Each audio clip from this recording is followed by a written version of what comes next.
సంపాదించుకోలేడు. మేలు చేసే దేవుడు సైతం కూడా మన అనుమతి లేకుండా మన హృదయంలో చోటు సంపాదించుకోడు.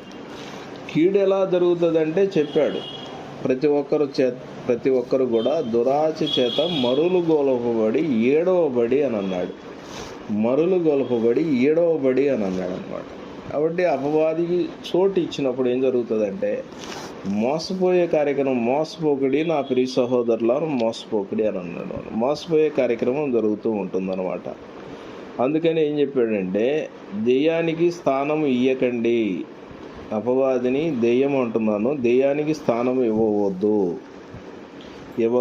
అని అన్నాడు. ఏ ప్రదేశాల్లో మనం స్థానం ఇవ్వకూడదు. ఇప్పుడు హృదయము కేంద్రమై ఉంటుంది. ప్రతిదానికి కూడా హృదయాన్ని ఎవరు కోరుకుంటున్నారో మనము చూసాము. తర్వాత ఎక్కడెక్కడ మనము అపవాదికి స్థానం ఇవ్వకూడదు, అక్కడే మనం ఇందాక చదువుకున్న ఎఫెసీయులకు రాసిన పత్రిక 4వ అధ్యాయంలో చూడండి ఒకసారి.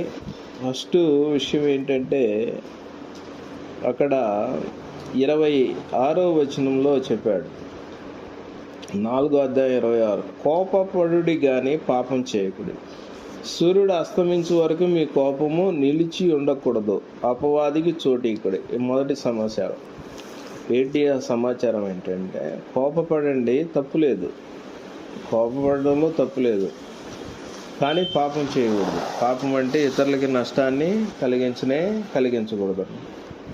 మీరు కోపపడవచ్చు, తప్పులేదు, కోపపడండి, ఇబ్బంది ఏం లేదు. కానీ ఆ కోపం నిలిచి ఉందంటే, ఆ కోపం ఎప్పటి వరకు ఉండాలి? సూర్యుడు అస్తమించేంతవరకే ఉండాలి.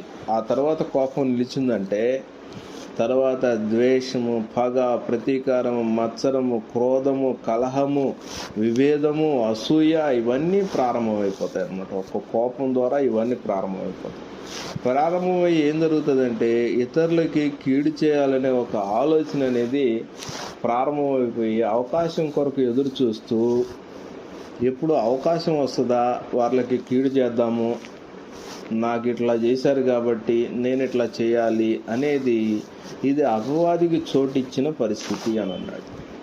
కోపం రావడం సహజమే, కాదంటలేదు. ఆ కోపం ఎప్పటి వరకు ఉండాలి? దేవుడు ఎప్పటి వరకు ఉండమని చెప్పాడు, ఎప్పటి వరకు ఉండాలని చెప్పాడు? సూర్యుడు అస్తమించేంత వరకే ఉండాలి.